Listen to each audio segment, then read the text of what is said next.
Good morning, everybody. Welcome into Monday. Keith Engle here for TGI Sports Talks. Jack and Keith's Weekend Playbook. Hope you're all doing well. Welcome, everybody on Facebook, YouTube, especially the McGrath Podcast Network and all the groups. You see some of our favorites scrolling at the bottom. I welcome in my co-host, boxing Hall of Fame writer and Michael Spink's biographer with his New York Islanders shirt on today, Jack Hirsch. How are you, Jack?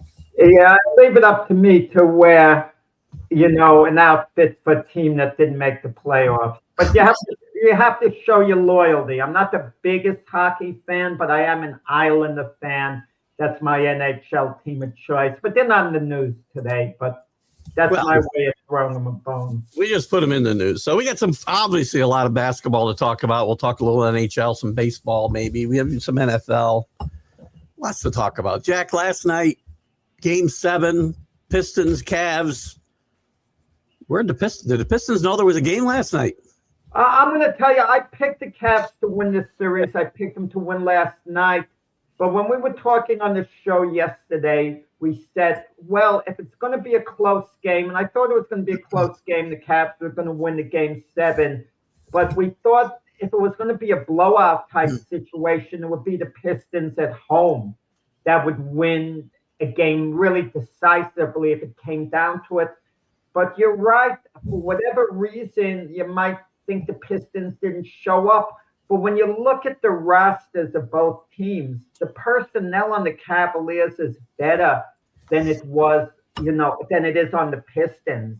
And the Cavaliers are well-balanced attack. And what did I tell you about Jared Allen, guys?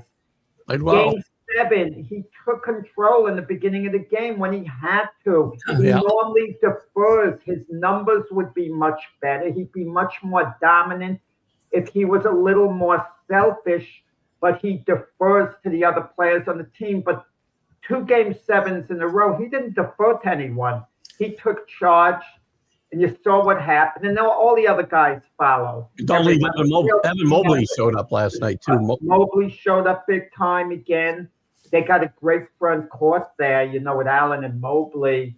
James Harden had his usual mediocre playoff game, but it didn't matter. Donovan Mitchell played like the star, Mitchell played well.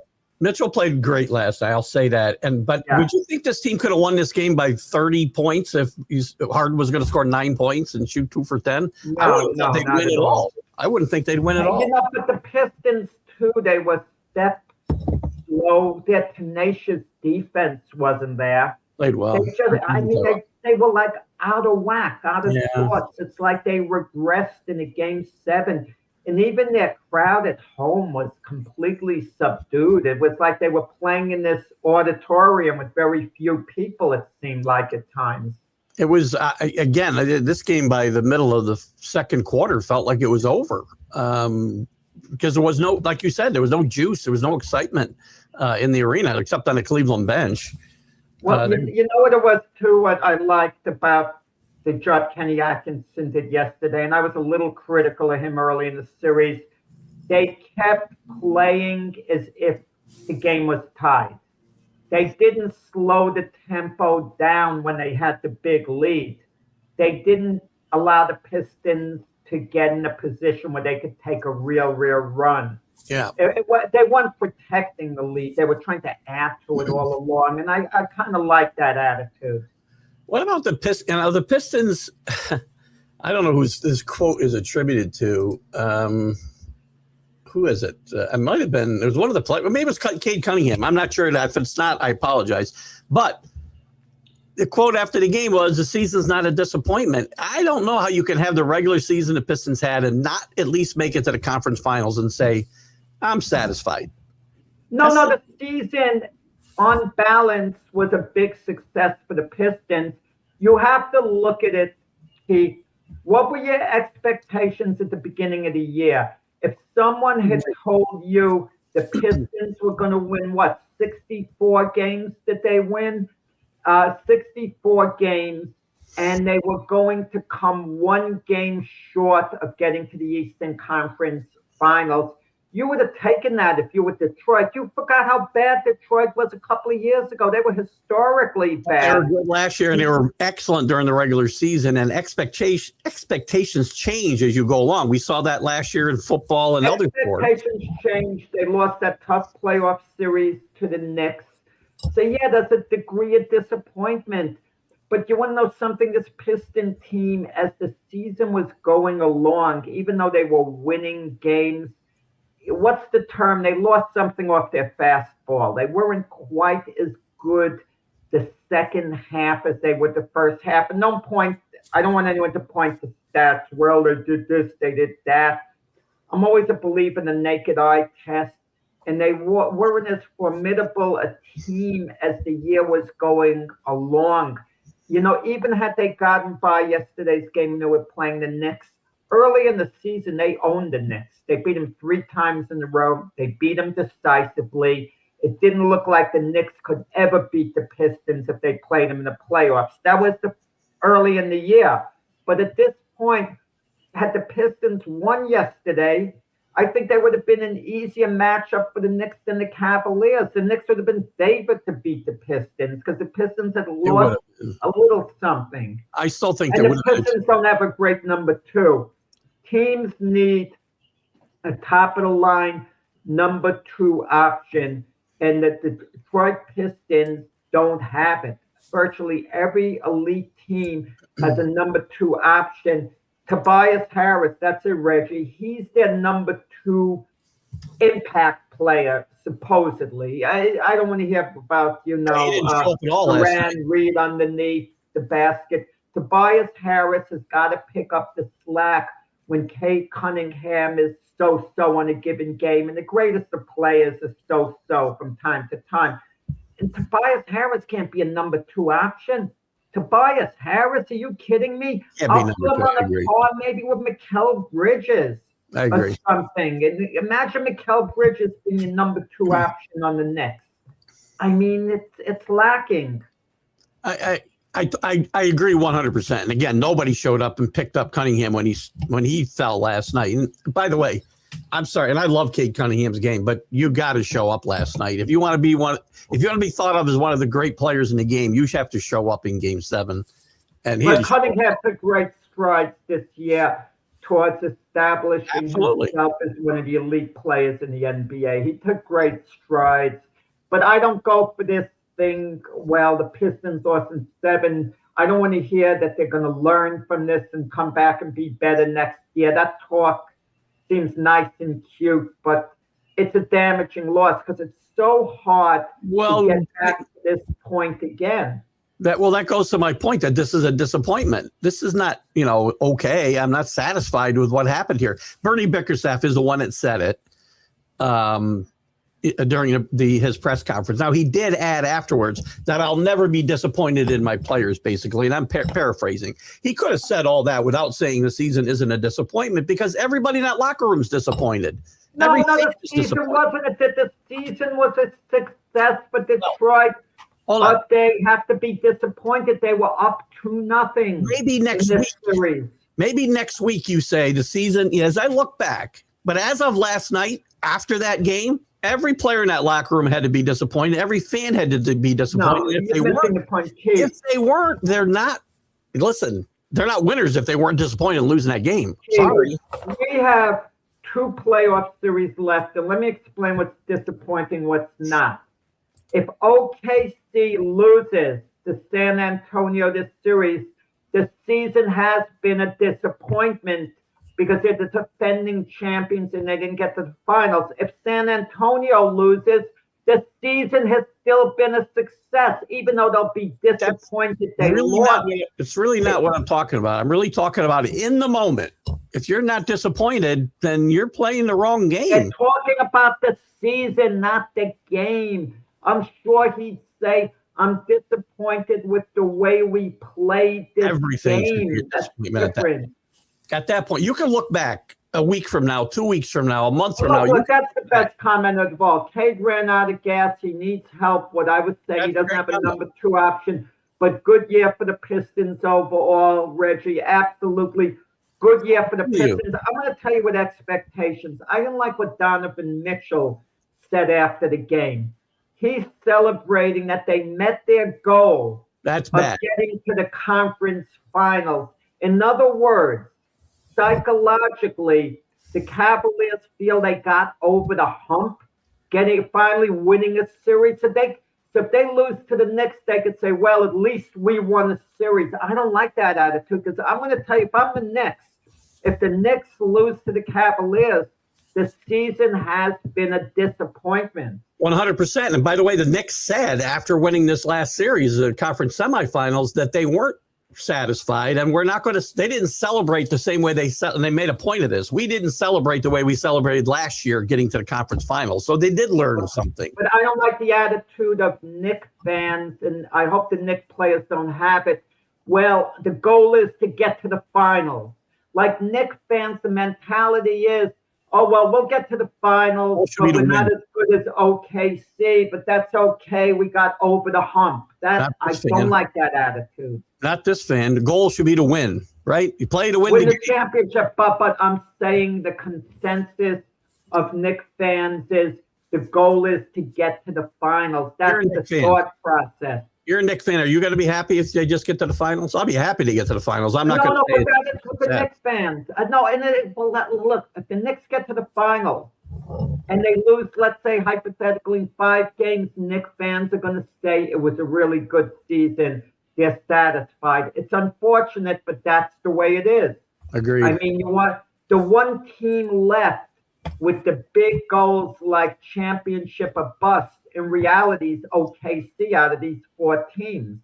Nothing could satisfy OKC but repeating as NBA champions. San Antonio could be proud of the step they took, even though their mindset right now is they're going to beat OKC, but at least they can say they've had a good year no matter what because of their growth. Let's start.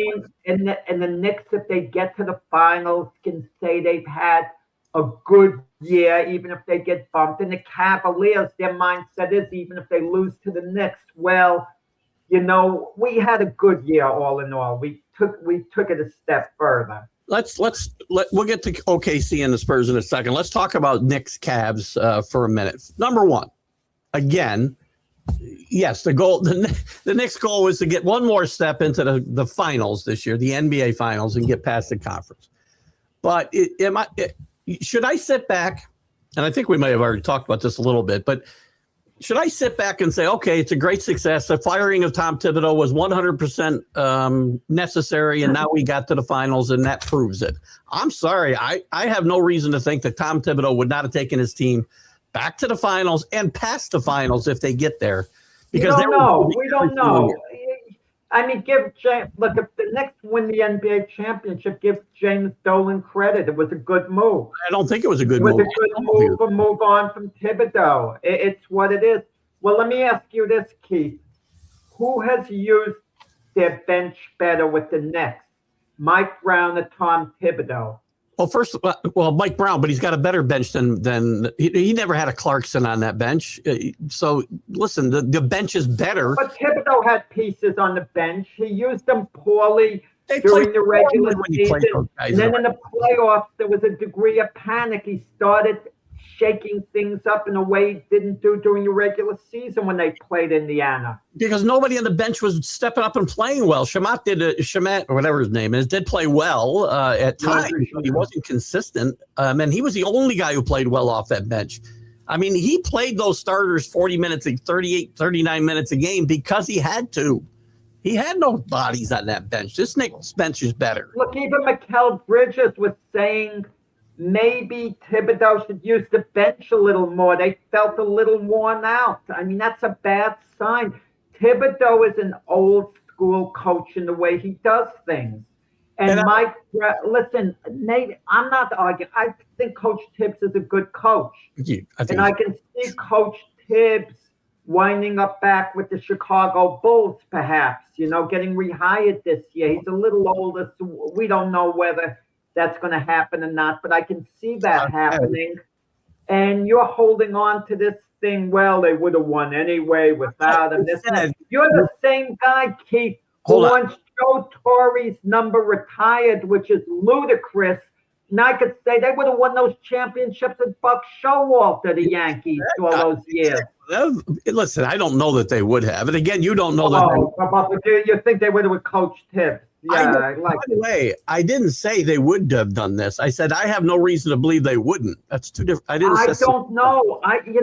I agree with you, Keith. But keep this in mind: the Knicks have not won anything yet.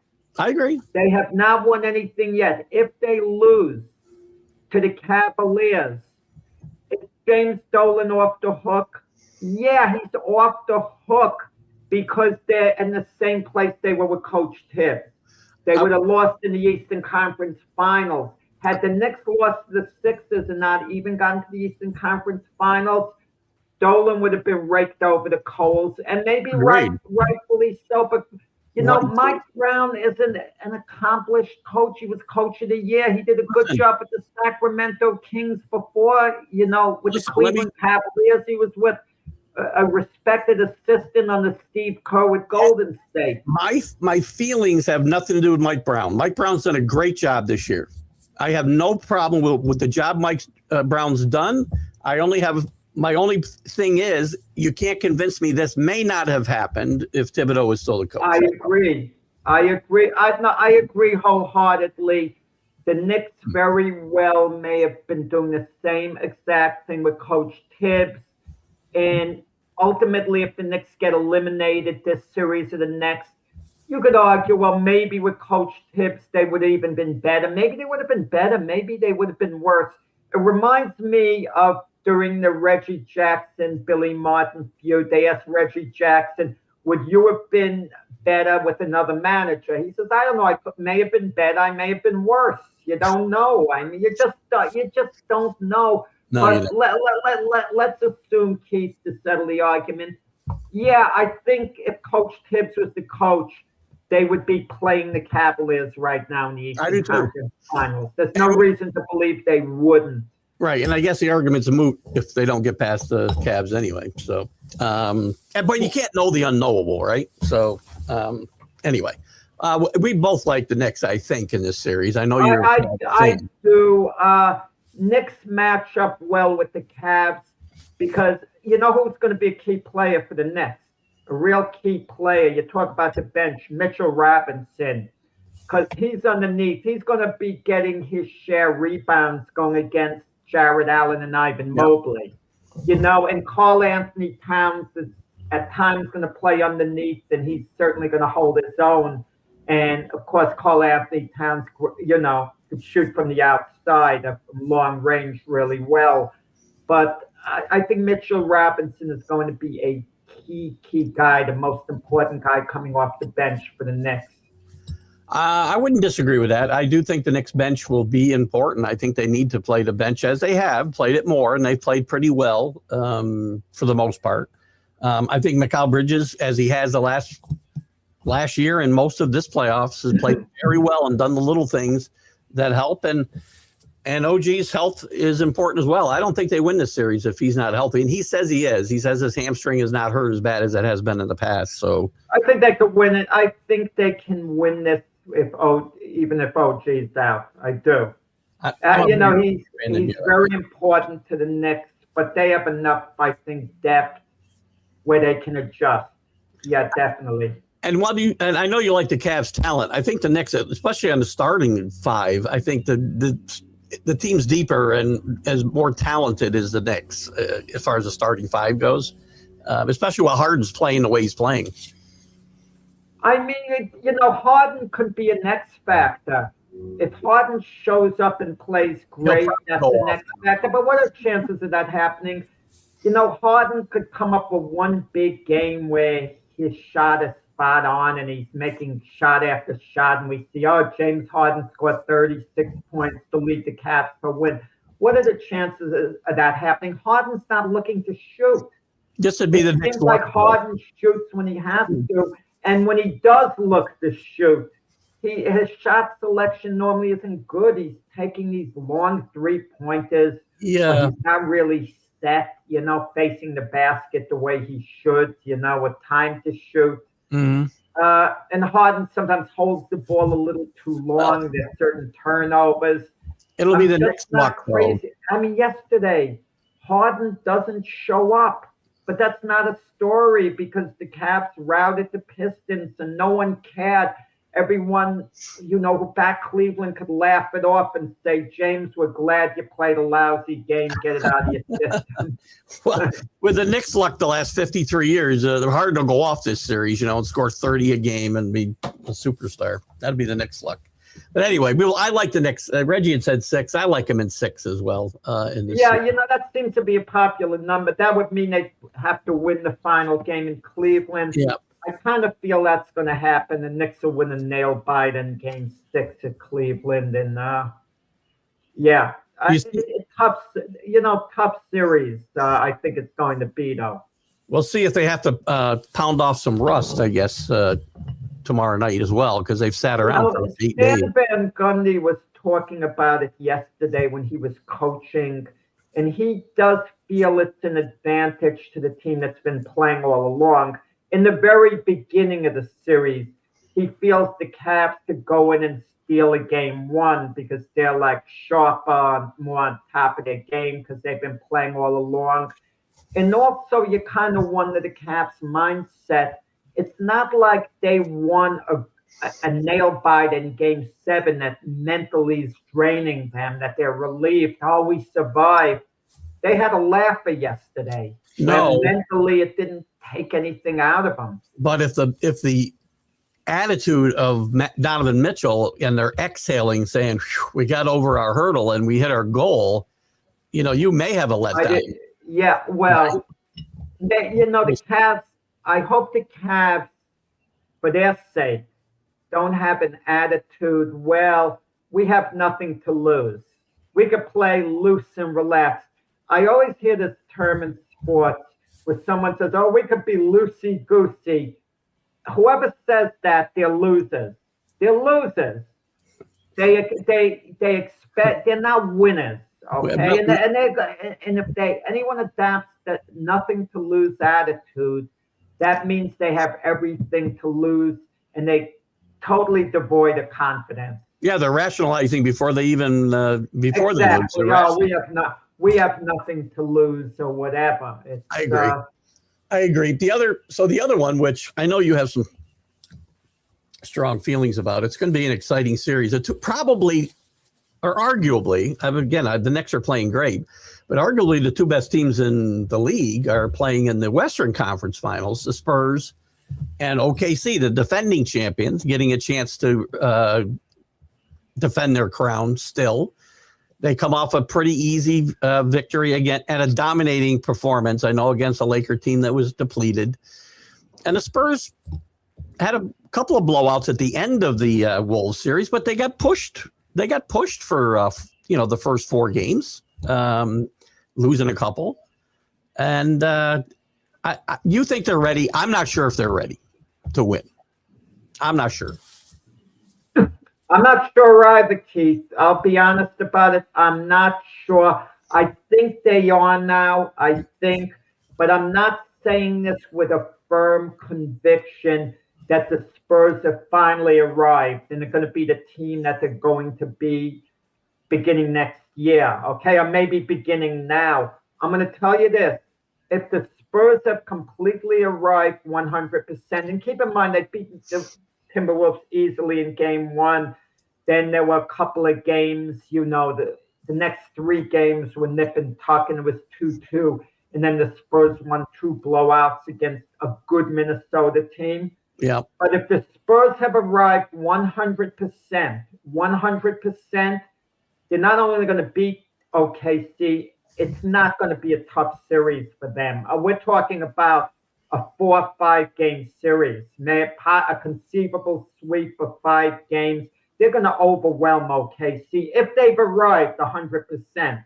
I'm going to settle for something in the middle to win in 6 games. It's my feeling. We think a team that won 68 games in a regular season has swept through the playoffs pretty handily without maybe their second best player for most of it. Why would we think that they would get swept? They lost 4-5 to San Antonio during the season. So what? Doesn't matter. You can't tell me that it's irrelevant in one case, but it's relevant here. You can't use the same argument the other side of it. OKC's a heck of a team. Listen, big respect to OKC. They are a heck of a team. If I would think champions, they're a heck of a team. If OKC was playing the Knicks of Cleveland, I would pick OKC to beat the Knicks or Cleveland, and I wouldn't call it a 7-game series. I would pick them to beat Cleveland in 5 and the Knicks in 6 if that was the matchup now, okay? So I respect OKC because they're a heck of a team. I respect them greatly. But San Antonio is going to be a dynasty-type team. There's a big difference involved here. There's not a big difference involved. OKC's still a better team today. And even if they've arrived, there's no way they're sweeping them. Even if the Spurs have arrived, there's no way they're sweeping them. No way. This is too good a team. You have a two-time MVP. SGA just named the MVP for the second time in a row yesterday. I think it'll be 6 games.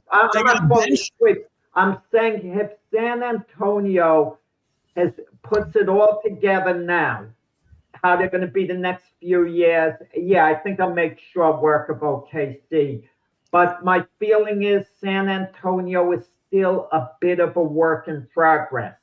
That's why I see it going 6 games then. Then I'm going to hear, well, with OKC, well, we didn't have a number 2 option, this and that. We could run it back next year and beat these guys. I'm not telling you that. I'm telling you that they're deep and they step up. Unlike everything that we said that Detroit isn't, OKC is. They have guys that step up when SGA isn't playing well. They have guys to step up when guys are missing in the lineup. Their bench scores a ton of points some games. 50 points they scored in one of the closer games against the Lakers. You're not going to they're going to step up and replace any missing part or part that's not working correctly. You can't just. You're telling me, oh, well, they won 68 games in the regular season. Look at the dominance. 1 year ago, Cleveland won 64 games. Detroit won 64, right? And look what happened to them in the playoffs. They're not nearly as good as. That's only a few less games. They didn't win a championship. They won a championship just a year ago.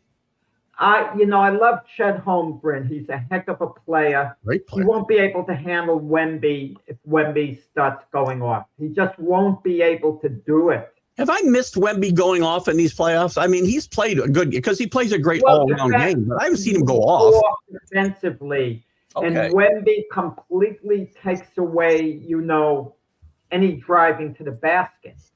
Completely takes it away. He does change teams' game plans. Yes, I agree. Yeah, exactly. And look, we'll see. Maybe OKC wins this in 7 games. Would I be shocked if OKC wins this series? No, not at all. I wouldn't be shocked if OKC wins because I have some doubts as far as San Antonio, whether they've quite gotten to where I think they're going to ultimately be or should be or will be. I have some doubts now. I do know this. The Minnesota Timberwolves were a heck of a harder test and much more of a threat than the Los Angeles Lakers were. With Edwards that team is better than the Lakers right now with Edwards at 60%. He wasn't. I mean, he played better as a series. Edwards played well. I don't want to hear 60%. He played okay, but he still wasn't himself, which, again, whether you're playing okay or not, you still don't do a lot of the things that you would have done to make up. Totally, San Antonio made Rudy Gobert irrelevant. Rudy Gobert showed up against Denver, against Jokic, and played great against Jokic early in the playoffs. But against Wemby, he's a different player. He's a different type of player too. Against Wemby, he was outclassed. Gobert is never going to play well He against. wasn't outclassed against Jokic, but he was outclassed against Wemby. He doesn't play any defense, Jokic, really. I mean, he rebounds, but he doesn't play a lot of defense. Now we're diminishing Jokic. Give me a break. That's the team you picked the Denver Nuggets. I'm not. Jokic should have won the MVP. I'm not diminishing him even a little bit. Jokic has done the MVP. SGA got the MVP award. I can't argue. I'm diminishing Rudy Gobert. That's who I'm diminishing, and I apologize to him after the Denver series because I've been riding him for 4 years. I think he's overrated and soft, and he played well against Jokic, but he proved in this last series he is soft. Sorry, he is. He didn't show up. Well, because it's going against Wemby. He couldn't play. That same style of defense against Wemby. Of course you can't. He's basically a rim protector, Rudy Gobert. Rim protector / rebounder. His game is underneath the basket. And maybe Wemby owns that area. And he gave you no offense at all in the series. Well, he usually doesn't. You know, he did score a little bit against Denver, but in a couple of games, but he was just irrelevant against Wemby. So the Spurs are going to be a great team. They might be a great team right now. You're right. I don't know. But these two teams, to play off of the conversation we were having a little bit yesterday morning, these two teams are going to be a heated rivalry for the next 4 or 5 seasons. Not if San Antonio wins this series. Why? Then is it a rivalry now? We're looking. Let me ask you one question before you answer, then, just because this will play into your answer. If the Spurs win, they say they win it all, the path back to the championship next year goes, who do they have to beat? Who's the team likely to give them a run in the West? No, who they have to beat? They have to be careful they don't beat themselves. Oh, Steve. That's what would be. Come on. I'm going to tell you this. Look at it 2 ways. If the Spurs win this series, over OKC, going into next season, to the OKC fan base, it's going to be a rivalry. We've got to get back at the Spurs. Yeah. To the Spurs, it won't be a rivalry because the attitude is it never was a rivalry. We beat you guys. It's not a rivalry to us. Let me ask you one more time. For them to be able to defend their Western Conference championship next year, who's the team most likely they're going to have to go through? I don't think they'll have to go through anyone. They'll be head and shoulders above everyone in the West. The Spurs. They won't have to go through anyone. That's just won't admit to them. They're not going to look. We have to go through anyone. They're just going to think. Let's play our brand of basketball, and no one can touch us. What they think is. I'm going to answer your question. I know what you're asking. What type of answer you want? You know what the answer is going to be. Answer, yeah. Give me that. Let's first see where Giannis lands. Okay, that's fair. Let's see if OKC's this deep. Can you imagine they pull off a deal and Giannis goes to OKC somehow? Then yeah, I'll say it's OKC. If he goes to the Lakers, maybe I look at them or whatever. I don't know. It depends, what goes on in the off season in part. But I'm going to say this. If San Antonio beats OKC, they're not going to look at it as a rivalry because the rivalry never really started. Right now, this is it. If OKC wins this series, it absolutely is going to be a rivalry because OKC is always going to be looking over their shoulder at San Antonio, especially next year. Yeah. So and for the Spurs, it'll be a rivalry because they would have lost to OKC, and that's the team they got to get over to win their first championship. So you're ready to, after a world championship and losing in the conference finals the second year, you're ready to say it won't matter. The Thunder will be irrelevant going forward. No, Thunder. No one is going to be able to dethrone San Antonio if they win this year. The next 2-3 years after this, they're going to go on a run because they're clearly going to be the best team, assuming they stay healthy. You never know. None of They that got to means, stay none healthy. of that means that OKC would be irrelevant and not put up a roadblock to those efforts. They could win, absolutely, as you said. Think even SGA said when San Antonio beat OKC for the third time in a row during the regular season, he said when a team beats you 3 times in a row, you can't make excuses. They're just better than you.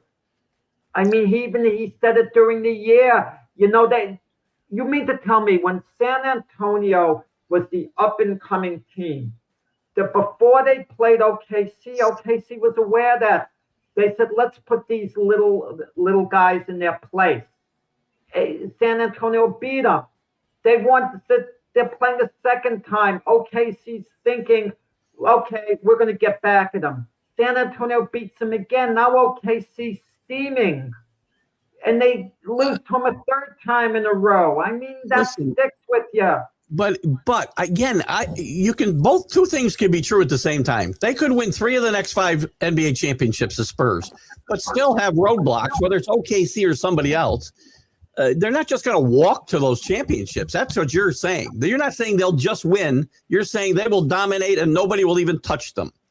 Even when the Spurs were winning 5, what they win 5 out of 9 or something with when they were on their big run, was it 5 out of 9 years or something? 5 and 10. They didn't dominate every single series. But there was a little more parity in the sense that there were a few other teams capable of winning the NBA championship. But you're talking about Wembanyama. He could be a legendary player. You know, I was talking to a couple of people about this. Now, one of the greatest players the greatest player in San Antonio for history is Tim Duncan, okay? Great. Wembanyama doesn't have the honor yet. But if both of them, I said this hypothetically, they're both 21 years old, let's say. The next 10 years, both guys are going to stay injury-free. Injury-free, you're guaranteed no one's going to get hurt. They can be on the floor all the time. And you're the San Antonio Spurs. Who would you rather have, Wemby or Tim Duncan? And to me, it's Wemby, clearly. I'd still want Duncan. Today, I want Duncan. You'd still want him. Well, you know. Knowing what I know now, up till right now, yes. You're projecting the future, which I get. He could be better than Duncan. He hasn't done it for a period of time. He could get hurt. He doesn't have the best, There you go. I love it. The way you can't. Anything could happen. Can't stay on task, even though the question clearly said they would be 100% healthy. Okay, so they're 100% healthy. The injury factor. All right. Cop out because you know Wemby is the answer. Well, you still haven't given me the answer. Cop out because you want. You haven't answered my last question, but I apologize because I forgot about that part of the question because the question was so long. Long and winded, I know. Anyway, if they're both healthy, Fuck Islander hockey, maybe. Well, how about I want to play them both? If I got them healthy and got them both, I'll play. My point is this: I want Duncan right now. Wemby is a generational player. He comes like you talk about Jordan, LeBron, Wemby. These guys are just not just great players. These guys are not just Hall of Famers. These guys are like off the charts great. I mean, they're like incredible. Yeah, but and Wemby's rare talent. I don't know yet. Again, more likely than not, Wemby's going to be that player. I agree with you, but it's possible something steps in the way of that. Something, right? I don't know. Injury. That's the only thing that's going to step in the way of it. People married in their lives change. I mean, everything could change your trajectory. Anything could. Not just injury. OKC. I don't know how they're going to stop Wemby one way or the other. Because if offensively, Wemby's not scoring, and anyone can be off offensively. They can miss shots. They could get this, they could get that. Maybe the ball's not coming into Wemby, et cetera, et cetera. Wemby, at the very least, is going to dominate defensively. That's one area you don't slump in. He's going to dominate defensively. The question is for OKC to win this series, they've got to basically contain, Fox, Castle, Harper, and company. If they play well against those guys and those guys don't show up and play, and they're not at the top of their game, OKC can win. There's no way Wemby's going to get out there and dominate and win this series on his own. Let me take your question. Pass has got to be really good. Let me take your question and throw it back at you in a little bit different context. If Tim Duncan were in his prime today, and Wemby is today, which guy would you want to play in this series against OKC? I would want Wemby. You'd want him over Duncan? I'm going to tell you why. Because Wemby completely shuts down all traffic by the basket. He completely shuts it down. And he's going to force, certain alterations. Chet Holmgren, even though he's a decent shooter, Chet Holmgren likes to get the ball underneath the basket. Mm-hmm. Wemby's going to be a nightmare for him there. And that's their second best player on the OKC. And he's going to be hampering him badly, when OKC has the ball on offense. That's fair. I still think I'd want Duncan in his prime. Today, again, Wemby's not. Duncan, you can make an argument that Duncan is one of the 10 greatest NBA players of all time. I think he falls a little outside of that personally. Close. I mean, I think Duncan is more like a top 15 player of all time. That's my thought process off the top of my head. That's pretty good over 70 years. Wemby, I feel when all is said and done with Wemby, he's going to be considered as lethal as LeBron and Jordan in that sense, as lethal. That's pretty maybe even more lethal in a sense because of the style of game, he plays on defense. And what if they don't win all those championships? What if he becomes that player and doesn't win all those championships that you just talked about? What if he becomes that player but they don't win? Wemby's too great. He's not gonna go his career without a championship unless he gets injured, and that becomes a factor. Well, I guess that's why we play the games, right? We'll find out. So anyway.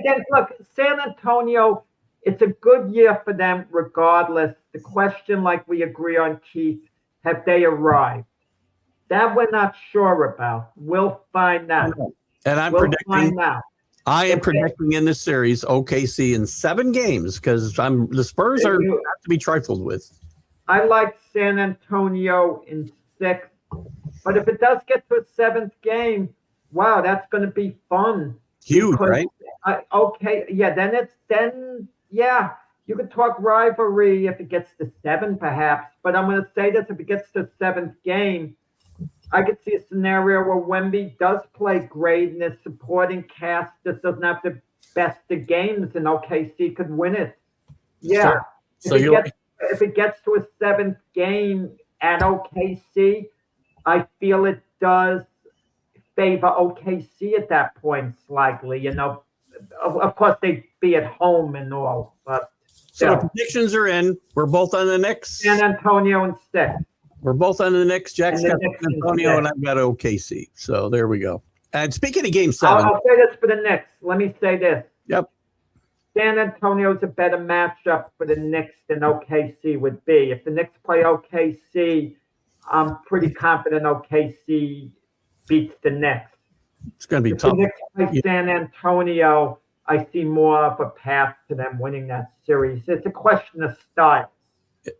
It'll be tough either way, I agree. But first, we got to get there for sure. So, speaking of Game 7s, there are people that will argue that there's no more exciting Game 7s than Game 7s in the Stanley Cup playoffs. And we have a Game 7 in the Eastern Conference semifinals. Buffalo rolled over Montreal after Montreal had a 3-1 lead in the second period of this game. They scored 7 unanswered goals to force Game 7 in Buffalo tonight. So, one really storied franchise and one with kind of a checkered history. They've had some good seasons, not recently, in the Sabres. And this is an exciting matchup for a lot of people who enjoy hockey, and certainly people in Buffalo and Montreal. I'll watch this game tonight, probably alongside the Spurs and OKC. Will you have this game on tonight, Jack? Yeah, the hockey game, and yeah, absolutely. Imagine how they felt at Montreal, the game 6, getting off to that lead, kind of getting ready. I don't want to say getting ready to celebrate because it was still early in the game, but absolutely that they were going to finish off the Buffalo Sabres, and then it was like a total collapse by the Canadians. Shocking. Total collapse. The goaltending in this series both ways has kind of been erratic. I mean, and I'm not sure what you do about it at this time of the season. It's not like so much making a pitching change in baseball, a quarterback change against someone else in the game in any other sport. In hockey, either the goalie has it or he doesn't. It's so unpredictable. I mean, to just make goalie changes, you can't do it back and forth. The guy, he's your guy, whoever's in goal. And I think it'll be what's his name for Buffalo tonight, Luck and Cohen. Yeah. However you say his name, he'll start. No choice but to have him in. Yeah, and I think Lindy's going to have to. You can't pull him, as you said tonight. I think you've got to probably stick with him, good or bad tonight. I agree.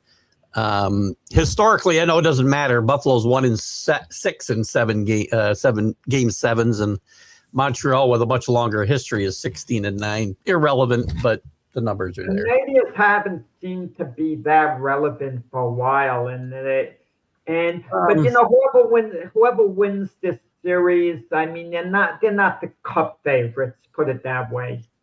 People are looking at Carolina, Las Vegas, and they're not Cup favorites. But anything could happen. Let the winner survive this series, and then we'll see. These two teams are both feel-good stories in my mind, the Montreal and Buffalo, and I'll root for whoever wins this series against Carolina. Sorry, Carolina fans, but Carolina's going to be a heavy favorite, though. Yeah, they will. I mean, they've swept through the playoffs here pretty handily. Yeah. They've been sitting around. It feels like they've been sitting around for about 2 weeks. So they've been sitting around. We never discussed that in hockey. Is sitting around an advantage, a disadvantage? We were discussing with the Knicks waiting around. It could work. It could work to their detriment. In hockey, is it going to affect Carolina at all?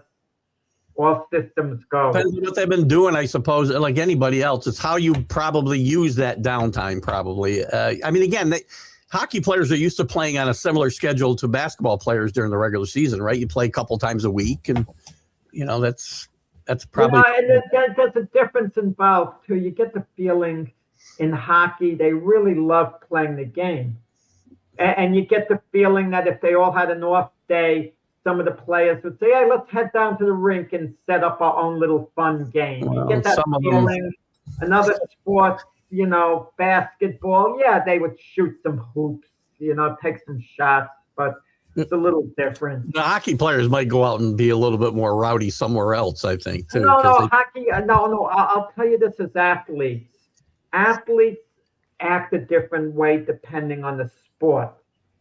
The way it's set up, it's hard to explain. Hockey players are known to be the most down-to-earth individuals, very approachable. Hockey players, boxers, very approachable. Baseball players, not at all, in part because they have a barrier that separates them from fans, so maybe it's a mindset.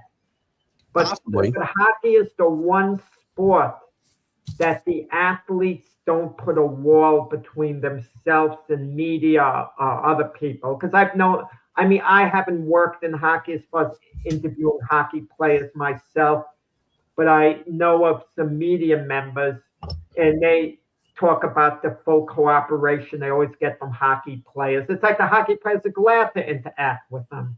Yeah. Well, hockey players are a different breed, that's for sure. Yeah, exactly. I like Buffalo. I like Buffalo to win at home.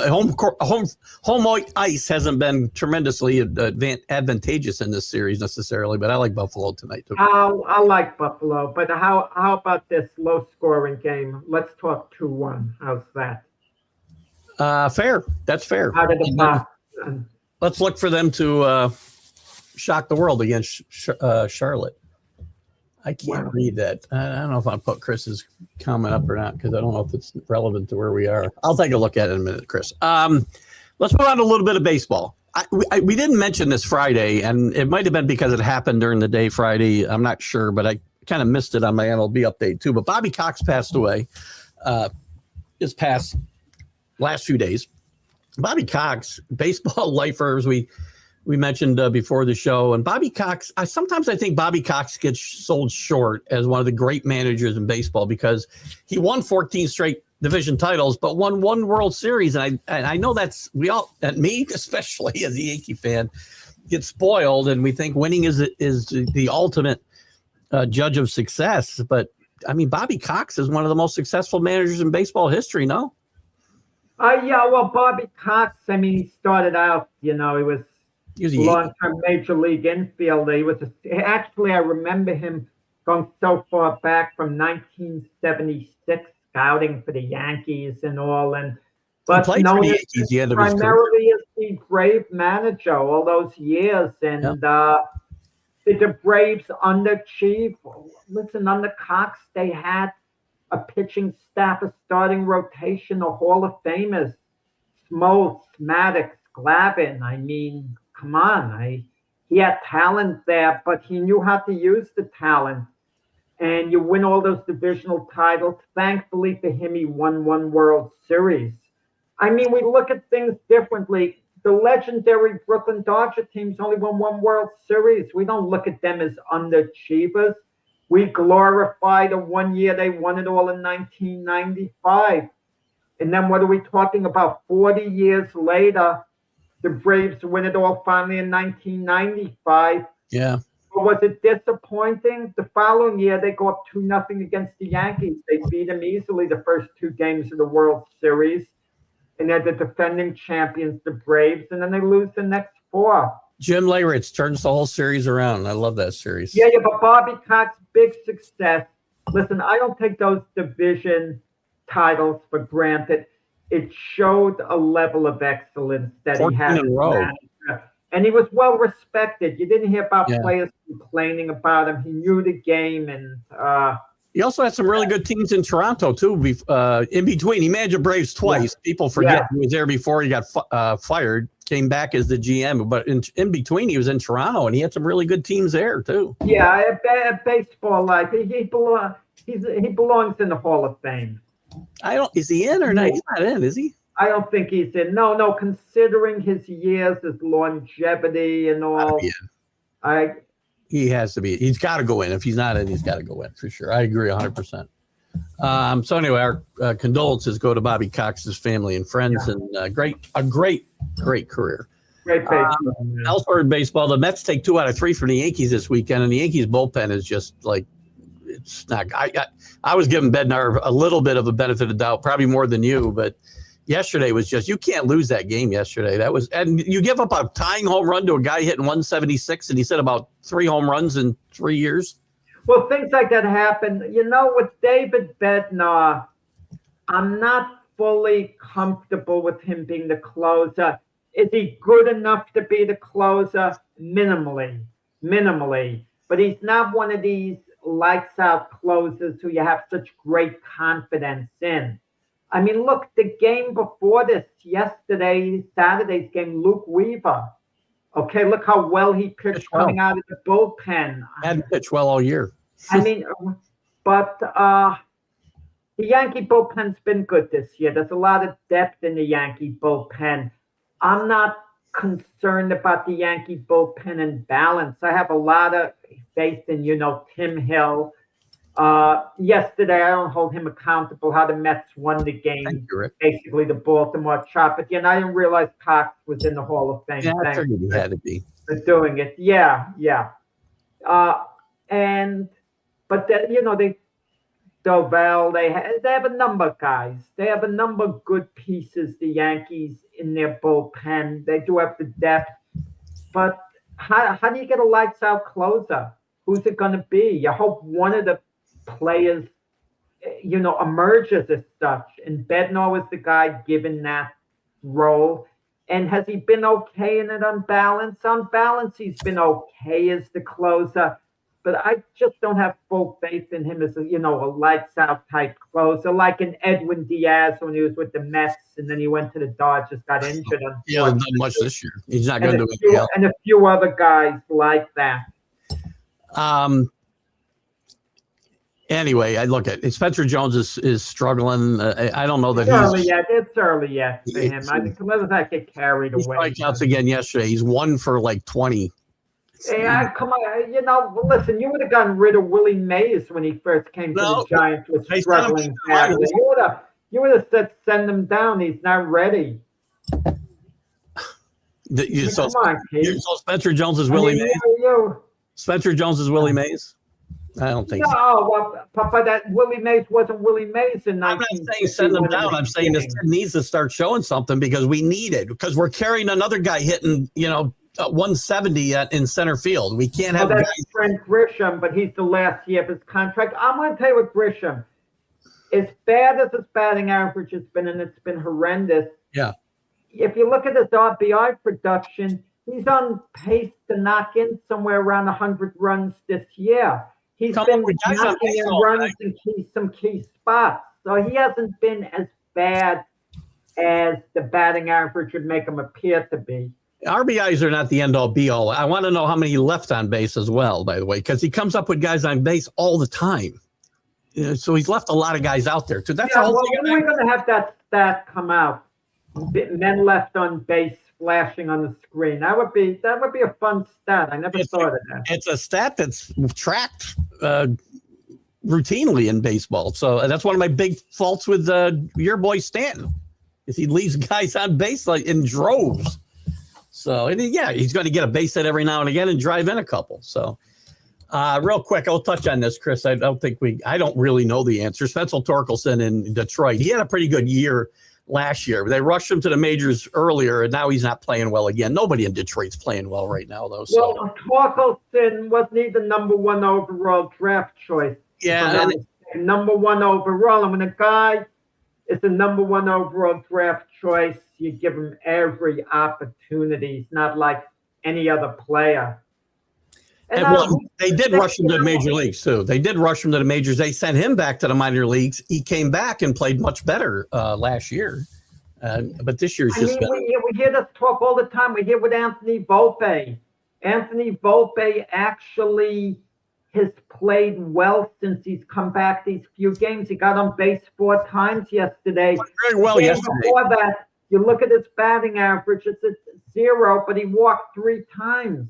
This is what I want to see out of Volpe. Exactly what I want to see out of him. Get on base. I don't care what your batting average is. You don't need to hit 25 home runs. Get on base. He made some decent routine plays in the field, and that's all I need out of my shortstop on this team. I don't need a guy hitting 25. Now that's going to be interesting. If Volpe really takes off these next 6-7 games, whenever Caballero is due back, the Yankees already said, well, Caballero is going to play shortstop. Do you sit Volpe? You know what I think the Yankees do? Caballero sit McMahon at third base and have Caballero play third base and Volpe shortstop. That's how they're going to solve the problem. I could also put him in center field, by the way. So, who are you talking about? Caballero? Caballero in the outfield somewhere. Play Bellinger in center field. Play Caballero on no corner. He's going to come back if Volpe plays well. That's a big if. It's a big if. It's a big if. When Caballero comes back, he could go back to his role of playing everywhere and play every day. So Yankees have a lot of depth there. They have Rosario. They could bring Lombard up from the minors. They have a lot of depth, the Yankees. They really do. Agreed. Well, we're out of time for today. Jack's on tonight with Frank Laterzo with Glove Fist. Anything you want to mention there, Jack? No, we'll talk about it later, all the boxing news that happened, 7 p.m. Eastern time tonight. Check them out tonight.